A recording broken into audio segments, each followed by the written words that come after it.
late night. It's about 10:30 now. An update. We had a very bad late afternoon, evening here in Israel. First is we got red alerts in an area that probably covered 1.5, now probably 2.5 million people. The red alerts told us that we had some unidentified aircraft come into Israel. They didn't know if they were drones. They didn't know if they were ultralight aircraft or if they were paramotor things. That's the thing where they have a motor with a propeller and it's like a parachute and they sit in it. They use those down by Gaza. So everybody was told to go in their safe room and lock it up. I didn't do that. I stayed inside with the animals. I did lock the doors, but that was about it. And then I'm starting to think, well, what's going on? And we start tracking it, and they had helicopters out with searchlights, and they couldn't find anything. You see, they have to ditch the paramotor or the ultralight. They can't run around with it, and their back, they're very heavy. They probably couldn't even carry them. Or if they did, it would weigh them down. So they have to ditch them someplace. So nobody found those. Nobody saw one. Nobody heard one. And it didn't happen. So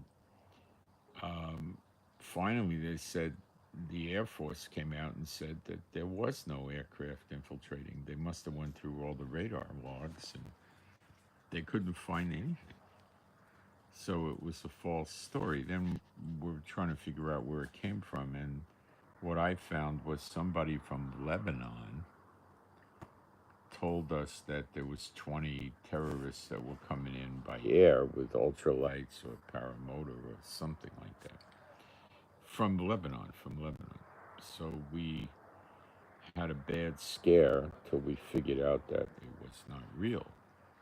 Then about 15, 20 minutes, a half hour later, we had a red alert go off over the entire nation of Israel. The entire country was put under red alert and told to go to shelters. I just stayed in the house. I never saw a red alert like this before. It was concerning. It was like 20,000 rockets were coming into Israel or something. You know? Then after a little while, maybe a half hour or less, they came out with a release that says it was a mistake. Then we had some hacker group said they took credit for it. And now we didn't have the sirens in the city go off, which would have happened if it was real. Then we heard a rumor that Hezbollah launched 20 drones from Lebanon into Israel and then pulled them back in, and that triggered it. Well, that was a lie, because 20 drones wouldn't alert the entire nation. It would have taken 600 or something, So we really had a rough night. It took a while till people were out in the street and driving the cars again. We had a bad night. Haifa got hit by Hezbollah with a very substantial rocket. A picture of this thing was 6-7 feet long and 12 to 18 inches thick. Sorry, I'm tired. It's late for me. Excuse me. So they hit Haifa at the same time that Hamas and Gaza hit Haifa with a better rocket than they're usually capable of mustering up. So Haifa took a lot of casualties and damage. We don't know if there's a death toll or what yet, but it was a serious hit. So Hezbollah basically committed a war crime by attacking a civilian city, a large civilian city.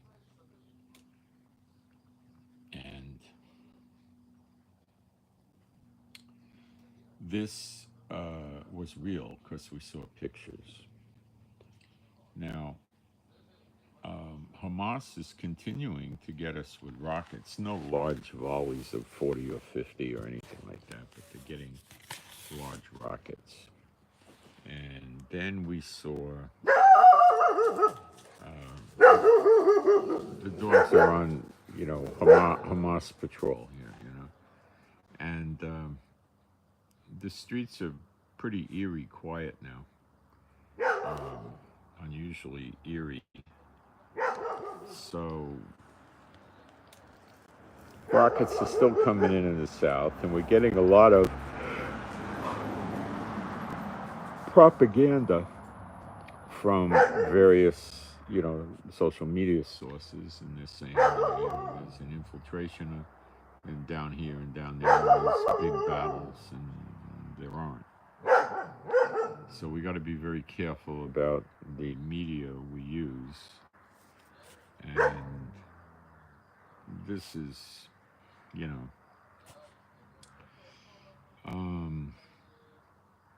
this is bothering the Israeli people, and of course it reduces the confidence in the government because they're wondering what's going on.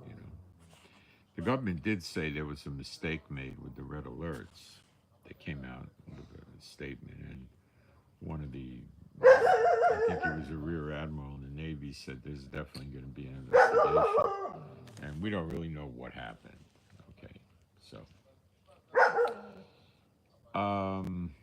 it did scare millions of people.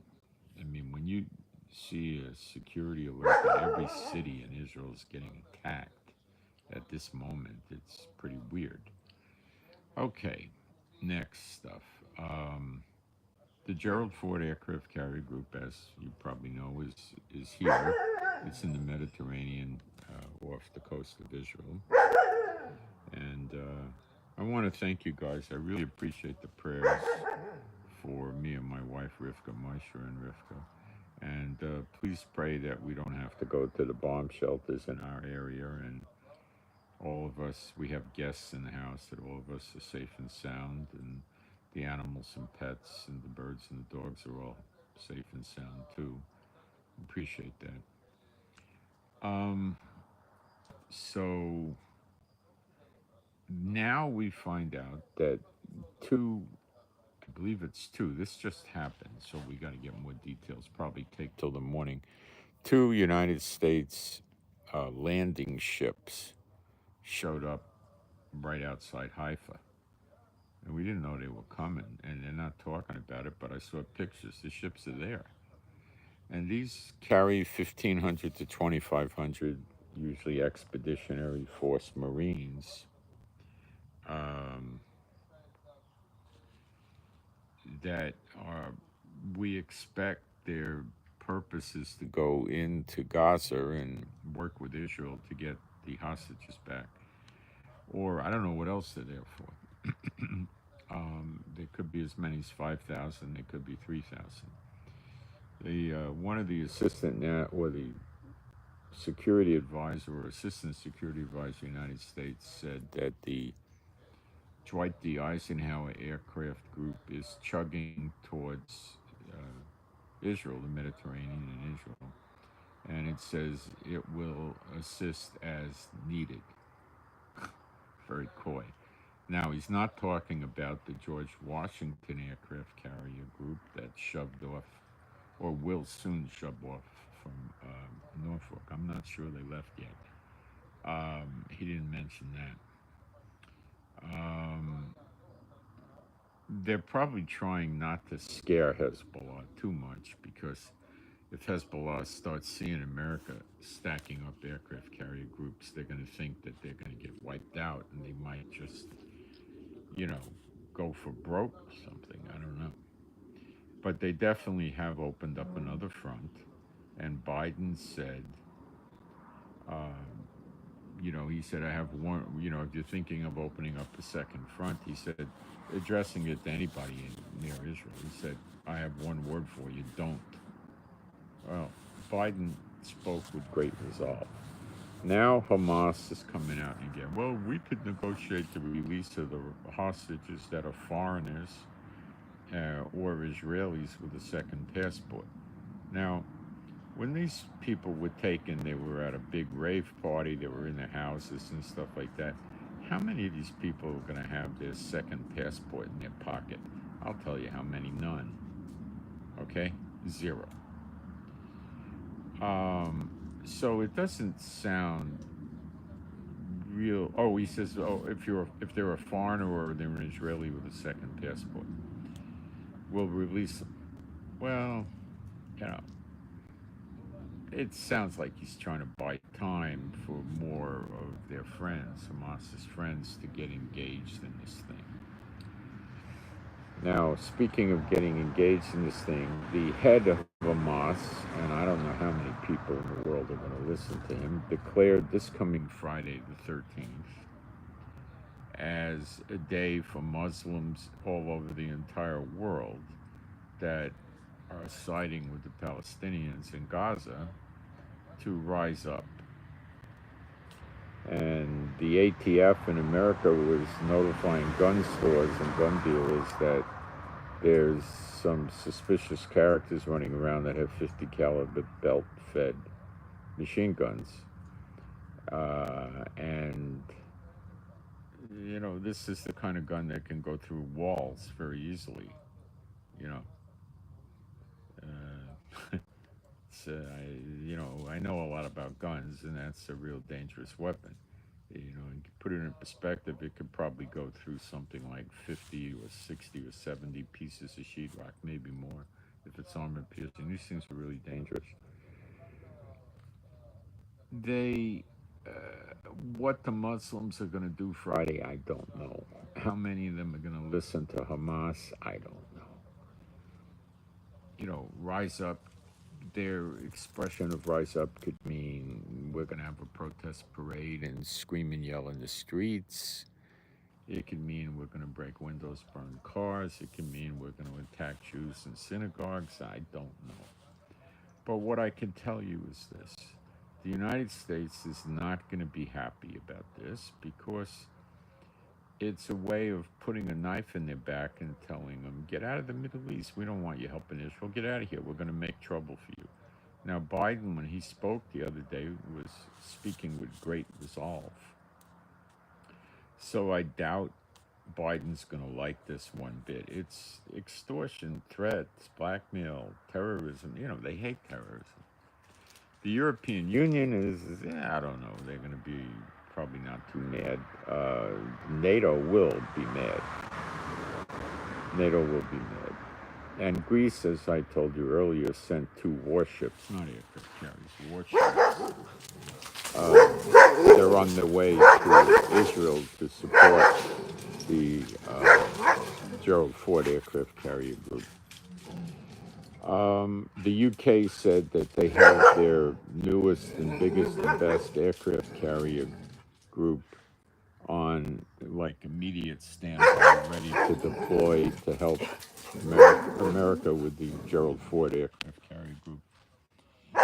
And we're told there's a lot of American troops, not regular troops, but, you know, like Rangers and 101st Airborne and, you know, things like that, more advanced troops, are on ready to go standby in a nearby Europe country, ready to come down here. So Hamas and Hezbollah and others are absolutely, they don't know what to do. They're at wit's end. Okay? Syria's been pretty quiet. That doesn't mean it's a good thing. It can mean there's a buildup.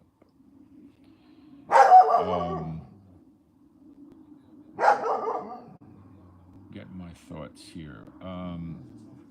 The leader of Hamas went to Turkey. Good question is how he got there. He probably was not in Gaza. He's probably running the war from another country. I think someone told me where he was, but I can't remember. I think one of the other Arab and Muslim states, sitting around eating filet mignon and stuff, you know. And he met with Erdogan in Ankara, Turkey, and they discussed the hostages. Now, I do not believe that America and Israel asked Erdogan to do anything. I think Erdogan just stepped in on his own. And he probably plans on throwing his weight around like he does blocking Sweden from joining NATO and stuff like that. but this is not a NATO matter, it's America. So he's going to, I don't know what happened, okay? But it doesn't sound to me that America is just going to say, well, okay, you're going to release the hostages that are dual nationals with American or other citizenships and the foreigners. All right, bring them to the Rafah gate and we'll meet them there and we thank you. Well, that's not going to happen. He's going to want to drag this out, hoping that Friday the 13th produces results and that more Muslim states can be persuaded to join with him. Iraq terrorist militia has already joined with Hezbollah. So he's trying to buy time. And what I expect he's going to do is want to have, preconditions before they talk about the hostages and well, somebody said something. I'd like to answer it. Hold on.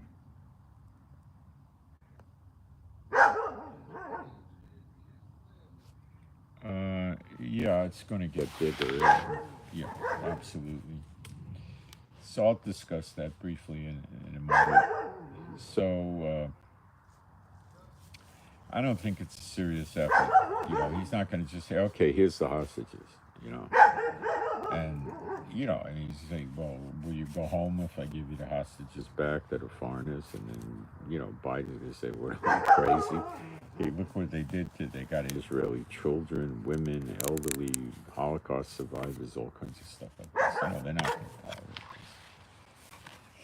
And also, what about the fact that they took the hostages? That's if America gives in to this, America's giving them a get-out-of-jail-free card. So they could do more terrorist attacks against Israel or Great Britain or America or Americans or Great Britain people in any other country. And then when they get in a tough spot and it looks like they're going to get killed, they say, well, here, we'll give you the hostages back. So if it worked, what they would do is that we get 300 or 400 of these paramotor gliders from money from Iran or something and train a bunch of guys in a week how to fly them.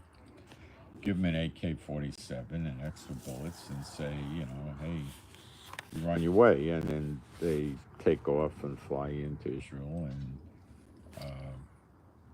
start trying to kidnap and take more hostages and stuff like that.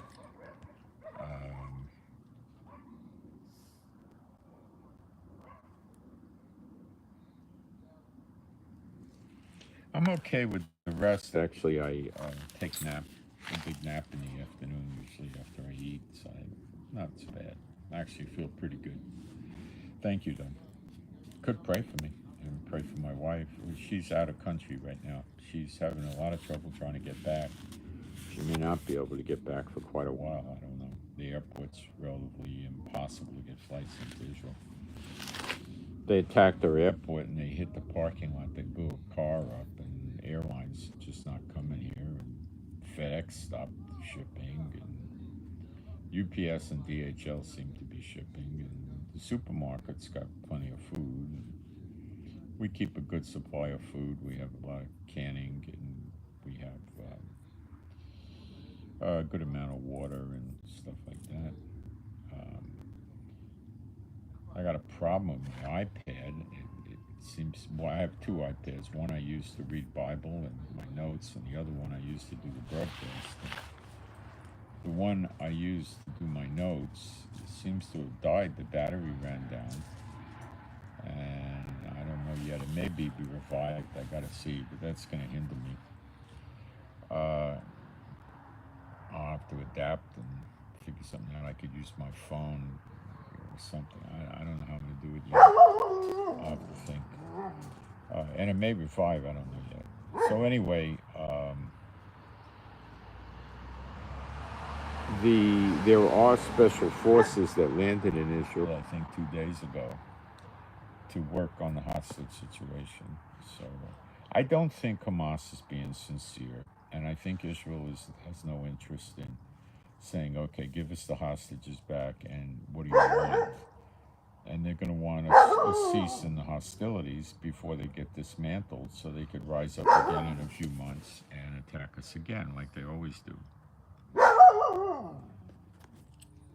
What was this? Is there usually control of the airspace over Gaza? Extreme control. Extreme. Extreme. If you have questions, put them up and I'll try to deal with them. We have not yet really begun the invasion of Gaza. I don't know what the delay is. I strongly expect it has something to do with plans to get the hostages out. They don't want to just go in like gangbusters and have a big shootout, and then they're just going to throw a hand grenade in the room with the hostages or shoot them with machine guns. That's all they're going to do. One of these idiots they killed a young man, a teenager or something. And I'm not going to detail how they killed him. It was ugly. And they filmed it on his own phone. And then they mailed the phone to his mother and father, and they saw the video. So these people go above and beyond the call of brutal.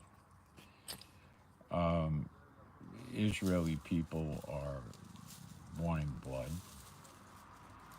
They're taught by the Talmud, and they believe in an eye for an eye, tooth for a tooth.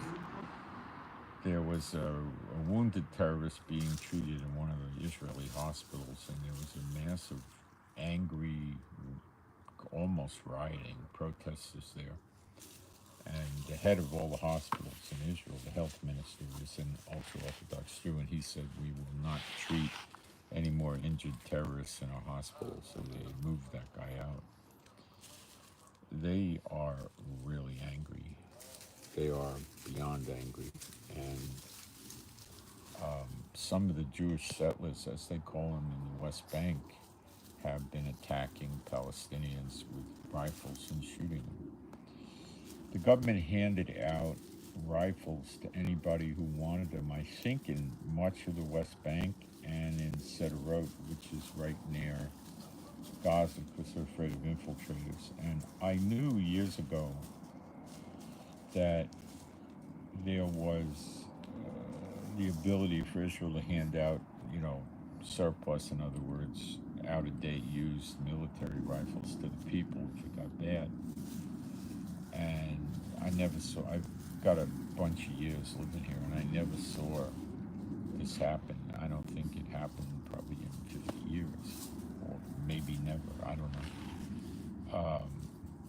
But it did happen, and it's going to continue. They're going to be handing more and more rifles out. I think they give the people the rifle in 2 or 3 full clips or something like that.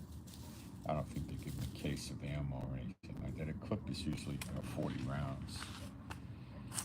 So, if you got 2 clips, you got 80 rounds, you're going to be able to make a show for yourself, that's for sure. And you'll be able to stop a bunch of red-clad terrorists that come in on parachutes with motors, Netanyahu's been anti-gun for his 20 years in office, and this is part of the problem why all this happened. The old days, people were pretty well armed, and even if you had a pistol, you could deter these terrorists. They start banging on your door, you put a round through a door, and then they're going to be pretty quick on thinking, well, maybe we should go find another house. Shoot them with a pistol, even a 9mm, they're out of the action. You might not kill them, but their days as an active terrorist on the ground in combat are over. So,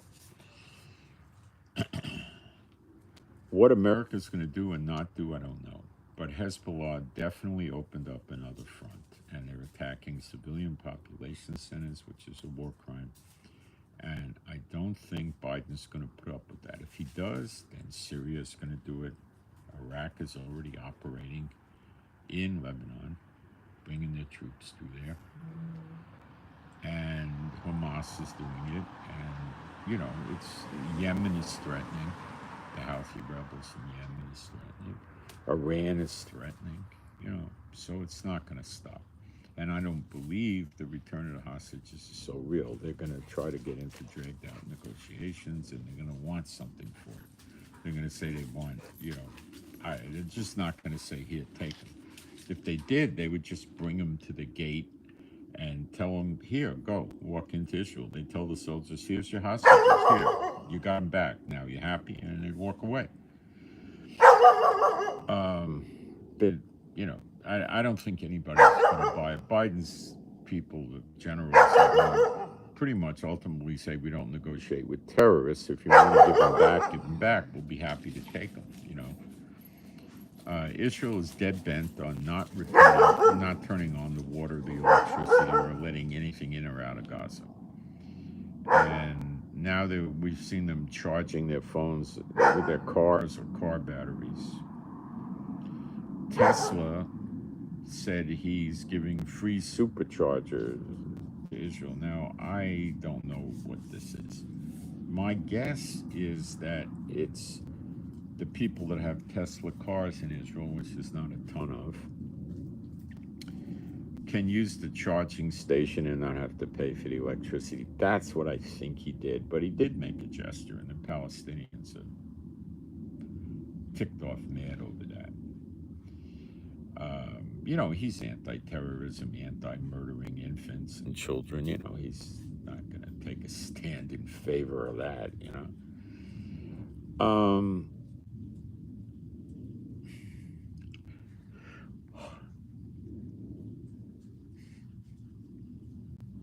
So I think America's going to help us deal with Hezbollah. I'm quite certain that's going to happen. Let me read the chat for a minute.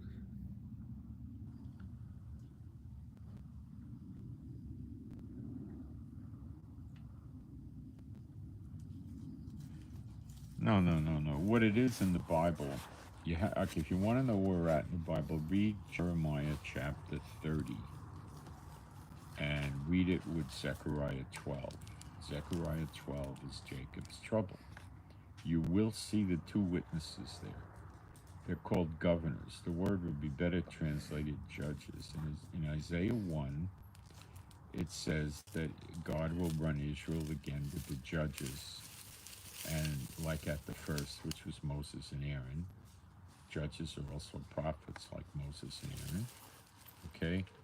And the 70 councils, like with Moses and Aaron. That's around the middle or towards the end of Isaiah 1. I don't remember the verse number, but definitely it's in Isaiah 1. And Jeremiah 30 deals with the birth pangs and the birth of a nation in a day, which was not 1948. This is Israel restored to God. The United Nations did not, Israel, in 1948, on May 15th, the British had left, lock, stock, and barrel. The mandate was canceled, it was over, and we had Israel. So we declared independence from who? Nobody. All it was a name change from Palestine to Israel. That's all it was. And then the Arabs immediately attacked us and lost repeatedly over the years. America's after Iran, and if they hit Iran, the other countries are likely to attack Israel. What you might not know is the Iranians and the Muslim terrorists, jihadist militants, the crazy aspect of the Muslims, say we're going to first get the Saturday people, and you know who that is, and then the Sunday people. Okay? That's what they've been saying for many years. I don't know what's going to happen on Friday the 13th. I can't begin to tell you what's going to happen. Something in some places will happen, but I don't know what. Okay? And it may be nothing more than going down the street with signs screaming and yelling, and that could be the whole thing. That's it. I don't know if it's going to get worse. I really don't know. Who is this guy in Hamas that he could call for a worldwide, uprising of Muslims sympathetic to him? He's not a mullah. He's not a high-ranking member of the Islam religion. And they're the ones that really call for this. It has some importance to them, this Friday the 13th, but I'm not really up on it. Maybe I'm wrong and it doesn't, but that's what he did. And this is definitely of concern. It's designed to deter nations from supporting Israel and to scare them. See, the only thing these Muslim terrorists, I live here, so I'm telling you, the only thing they respect is a heavy hand in power.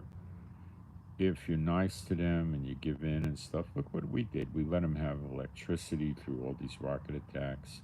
We gave them water and electricity. We helped them with humanitarian aid many times. And look what they did to us. Look what they did to us. They don't have any respect for that. They have a respect for a heavy hand. Do I think the American generals know this? I'm sure they know this. I'm sure. I don't think anything but. Look what Iran did. America released $6 billion of frozen sanction money, and they gave it to, obviously they supported Hamas, and they support Hezbollah too, and they support the Houthi rebels, and they're all rising up now. Will Erdogan join in with them? It's a possibility, but at this point slim, but it could happen. Would Egypt join in? I think they will, and I think Turkey will, but not right immediately, but I think it'll happen. Jordan too, although they're acting friendly to America. Now, Jordan and Egypt were trying to run a program where they're going to bring food and water and I think fuel into Gaza, and Israel's not letting it happen. You see, Israel is breaking their back without electricity. How do they charge their communication devices? Walkie-talkies, radios, cell phones. They can't. They're going to run out of that. So how are they going to fight without communication? See what I'm saying? The river runs deep. It's not just, oh, they won't be able to watch Netflix. No, that's not it. No communication devices. Water, what happens there? Hamas and PIJ go steal the water out of all the stores in the supermarket for themselves. And the people are the ones that don't have water.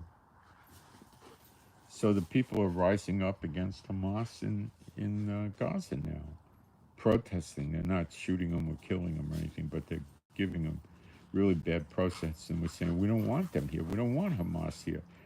Our Gaza's a mess, a wreck. It's a ruinous heap.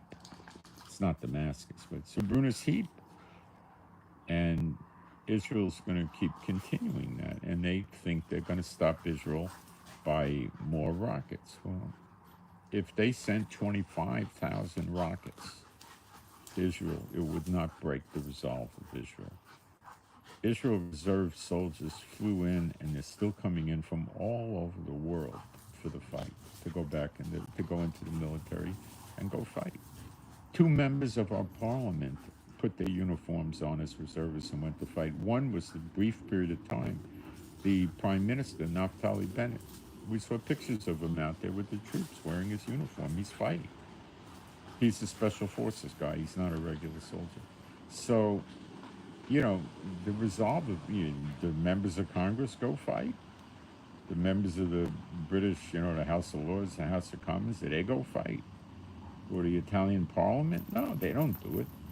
The resolve of Israel is great. What Golda Meir once said is, we have no place else to go.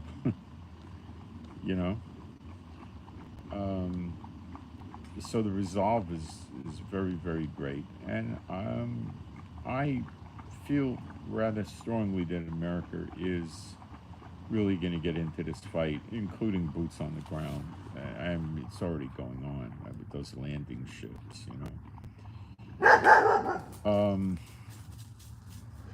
A few thousand soldiers isn't going to make things different one way or the other.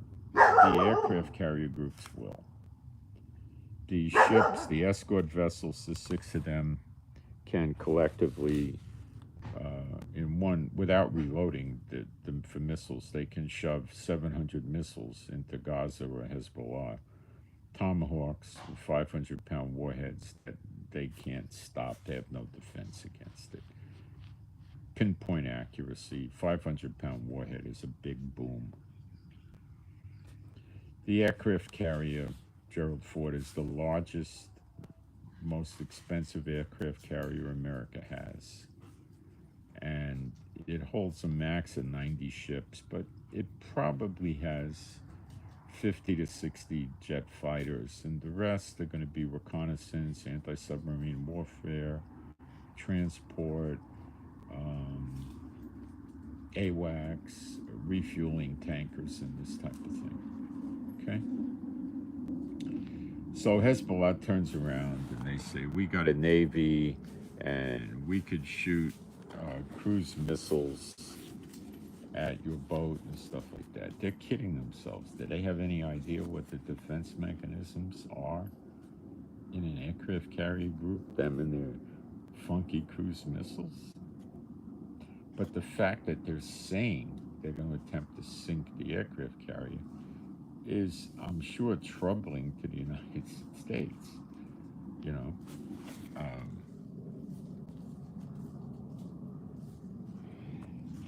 I covered at the beginning of this the rumors of more ships, and not such. The real quick, the Dwight D. Eisenhower aircraft carrier group is chugging along on its way to the Mediterranean from Norfolk, Virginia. They probably need another 5 days or so to get here. The George Washington aircraft carrier was also deployed out of Norfolk, I believe, and they did not announce it's coming to Israel, but it's headed to the Middle East, I would assume. Now, it might go to the Persian Gulf, but I doubt it. It might go to the Red Sea, but I doubt it. I'm pretty sure it's going to go to the Mediterranean. Is NATO going to send troops? I don't know. At this point today, it's not on the table that I know about. Could it happen? Yeah, could happen. They're talking about giving us equipment. This would be France, UK, Germany, Italy. Well, we know Greece is, and I think that's it. But probably more will come about.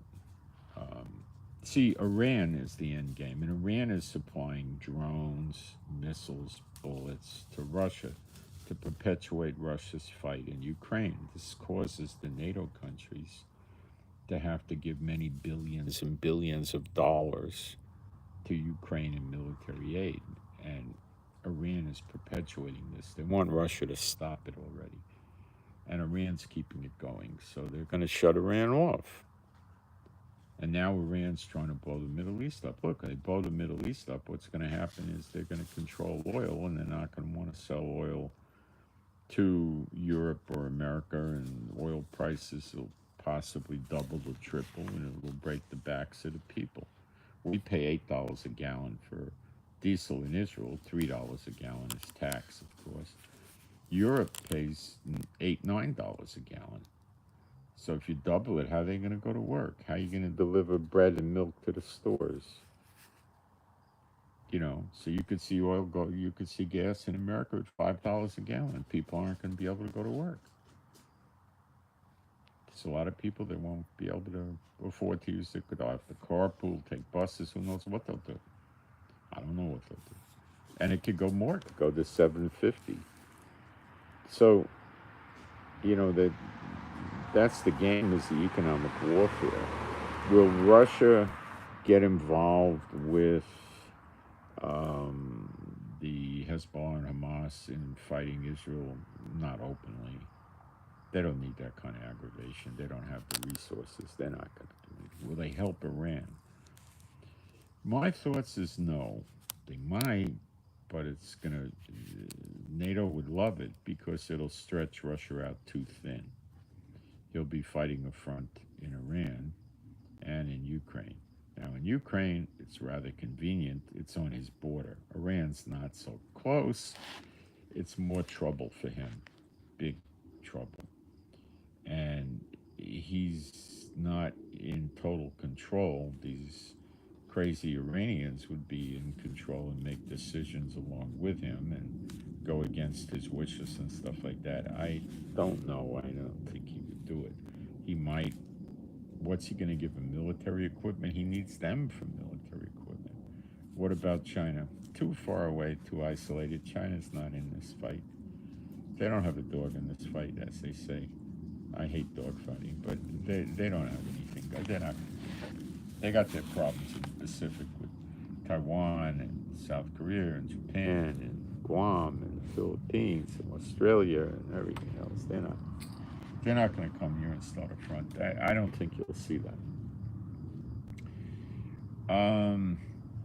So this is where we're at, and it's a little bit surprising to me that we can't completely shut off the missiles coming out of Gaza. They must have planned this attack for many months and had thousands of missiles. And we've cut the big volleys down for sure, but they're still getting missiles out. We don't know if they're evading the Iron Dome by doing a swarm attack, which is what I think they're doing. They send a bunch of missiles at once, like 12, and the Iron Dome can't take them all down. They only have 8 missiles in there, and they have to send 2 after one projectile. So that's what I think they're doing. I don't think that they've got smart missiles that it can evade the Iron Dome or anything like that. I don't think America's going to put aircraft carriers, big ones, in the Persian Gulf because the Iranians will shoot anti-ship missiles at it from the shore if they get close enough.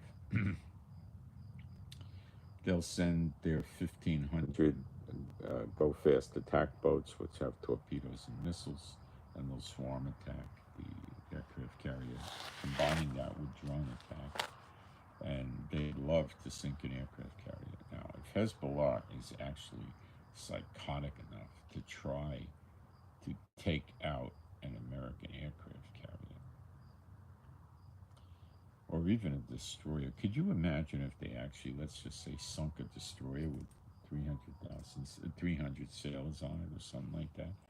What the rage that America would have? I mean, there's almost no words for what the anger that America would have over something like that. So, there's skirmishes going on at the border with Lebanon. Soldiers from both sides have been killed. Until this evening, Lebanon wasn't choosing to attack any big city, but they've crossed that line. Now, maybe it was a warning to us, but we're not heeding that warning. They have no air force, no substantial ground-to-air defenses, and they don't have a real serious Navy. It's a joke. The Navy going to shoot 20-year-old cruise missiles at the American Navy. I mean, this is pretty pathetic. Are they mentally ill enough to try it? I believe they are, but it's not going to work. So, that's where we're at. What comes next tomorrow? I don't know. What comes tonight? But people in Israel had a real bad shaking today. Some of it was phony baloney, and the attack on Haifa was not. And there were other attacks in the south, and they leak false news in the social media saying that there are infiltrators running around. Our generals have told us the infiltrators have been mopped up 2 days ago. Now there could be new infiltrators, but we're on guard for that big time. And they did get a penetration into Ashkelon, I think, 2 days ago. They used these paramotor things, and they flew out of Gaza. Ashkelon's right next to the northern part of Gaza. They flew in, and they were running around in Gaza, in Ashkelon, very briefly. The police go after them, the military, everybody, the citizens. You see these paramotor things, they don't go a great distance. Like this scare we had, they were telling us that these paramotor things could be, you know, 50, 60 miles away. They'd get seen and spotted. You know, they're noisy, and you could see them. You know, you hear the noise, you look up and they're there, and then the helicopters come and, you know, brrr, and it's the end of that. So they use them when they went into the south. They probably used them for distances of maybe 5 miles, maybe something like that. So I do appreciate your prayers, and thanks to those that are sending offerings in. And I will keep doing updates as much as I can. So make sure you subscribe and click the notification bell, so when I go on intermittently during the day, I usually do like 4, 5, 6 updates a day, something like that. You'll get noticed and you'll be able to pick them up. And you should join me on Telegram if it's all possible for you. I update Telegram probably twice an hour during the waking hours, and I'm up much. And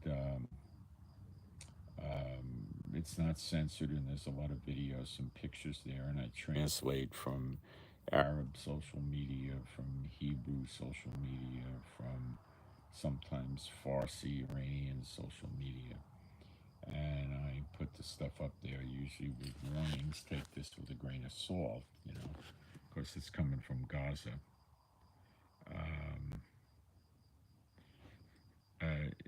I do look through what's coming out from some of the Muslim social media places, particularly Gaza, and I'm going to start looking at Hezbollah. They don't give a lot of in details, but you get insights from it, you know. And let me see the chat here. So, pray for Israel, you know. And these are the days leading to Jeremiah 30. Pay very close attention to Jeremiah 30, verse 11. It's unfulfilled prophecy. Very close attention. Very close. Pay very close attention to Zechariah 12, verse 10. Very close. Okay? That's where we're headed. Gog and Magog, no. Why? Right there in Ezekiel 38, it says that we're living in peace and rest, with no bars and walls, with gold, silver, and cattle. Could you imagine some teacher with a straight face telling you Israel's living in rest now? Gog and Magog is down the road. It's not for now. Zechariah 12 is for now, and that's Jeremiah 30:11. Zechariah 12 is Jacob's trouble, but what does it say in Jeremiah 30? Great is Jacob's trouble, but he will be saved out of it. It says the men will clutch their loins, their guts. They'll be so scared, and their faces will turn pale. That didn't happen in 1948. You could see the pictures of them sitting in the coffee shops eating cheesecake and drinking espresso and smoking pipes and cigarettes and cigars, listening to the radio, listening to what the UN was voting on. They were not scared or clutching their guts or anything like that.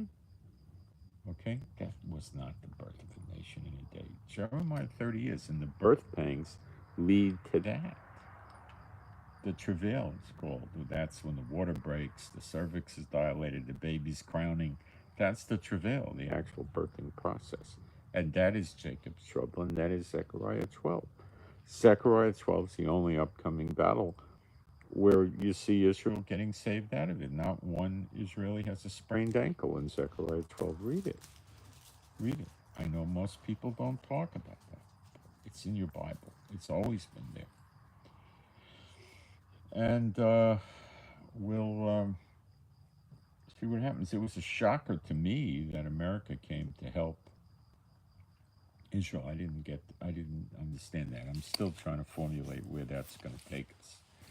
And Greece sending 2 warships down here, and other countries sending military aid and probably joining in. I'm pretty sure the UK aircraft carrier is going to be chugging down here pretty quick. They got a good aircraft carrier. They're not lightweight. The Brits can fight. Okay, they don't have a big army, but what they got can make a heck of a good show for themselves. And Russia hates Great Britain. Woo! Do they hate each other, man? Woo! So, but I don't think, I think Putin would probably like to come fight, against Israel, but I don't think he has the ability now with the pressure on him from Ukraine and NATO. I don't think so. I don't think you'll see it. And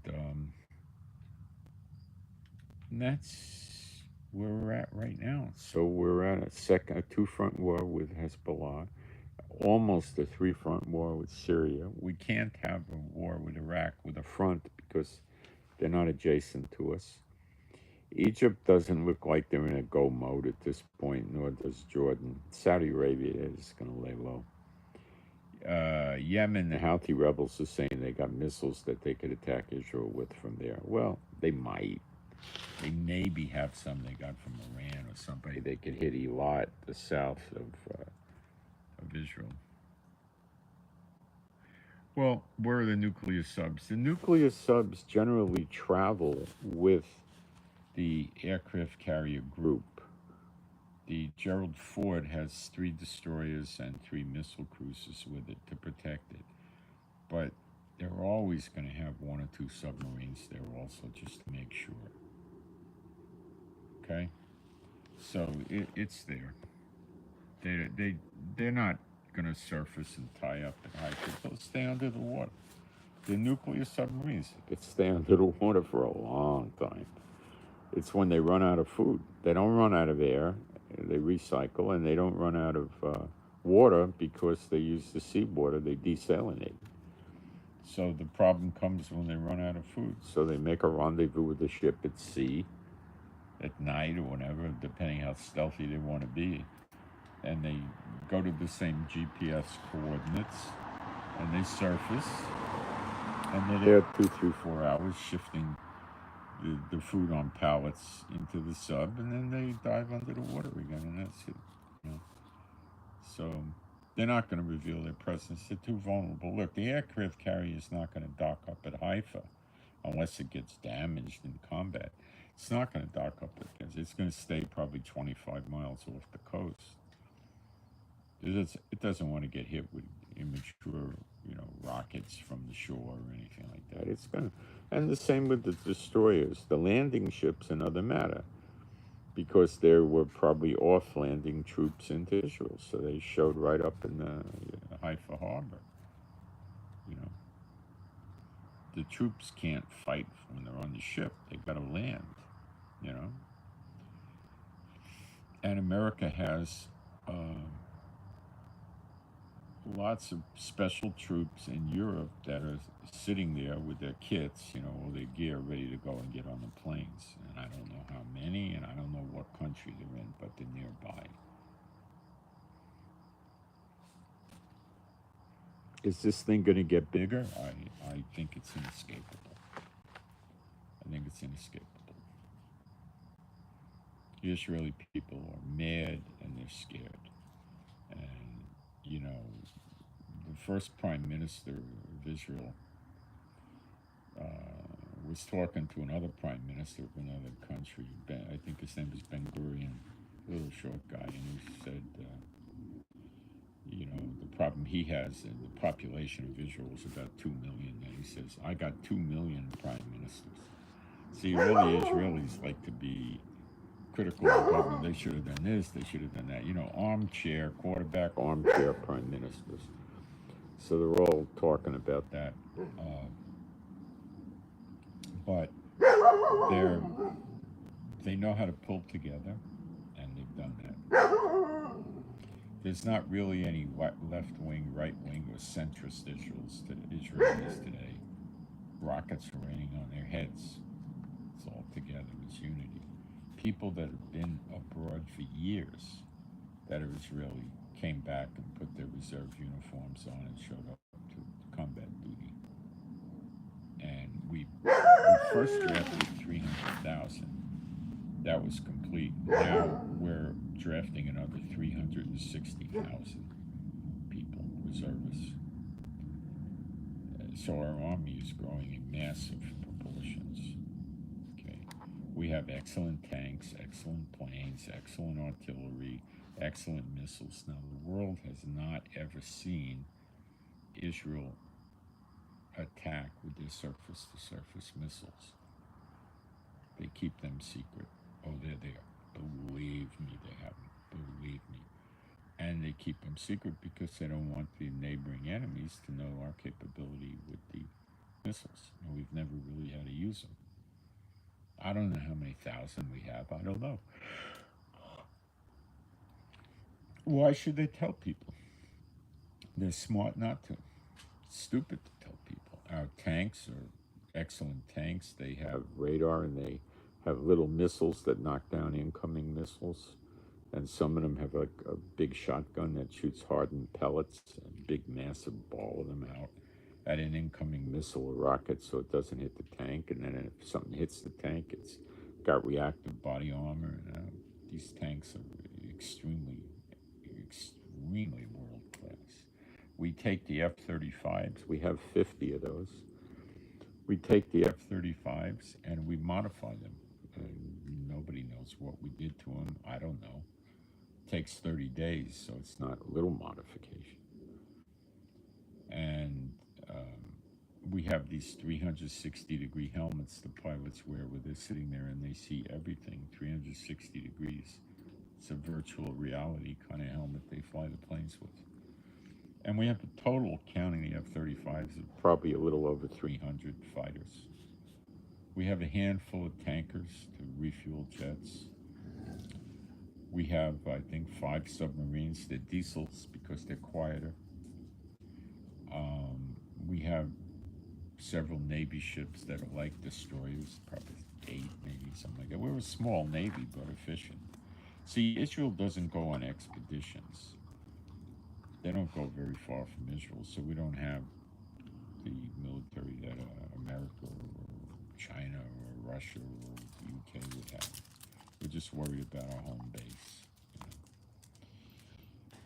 The airport's closed now. My wife can't get back. She's all upset. As this war escalates, she might not be able to get back till November, December. She doesn't know. She's really upset. She left on a trip before. We didn't know this was going to happen, you know. So I'm cooking for myself, you know, feeding all the dogs, and you know. Okay, so I'll be doing updates, and that's what I got for now. Okay, I hope you got something out of it. My email address is israelgiving7@gmail.com. Israel Giving, one word, with the number 7 at gmail.com. It's on the lowest line down in the description box of the video. If you want to join Telegram, and I suggest you do if you really want to know what's going on, that's where I really go to work. And download the app. It's called Telegram Messenger. It's free. Telegram's free. It's all free, with free, on free, free.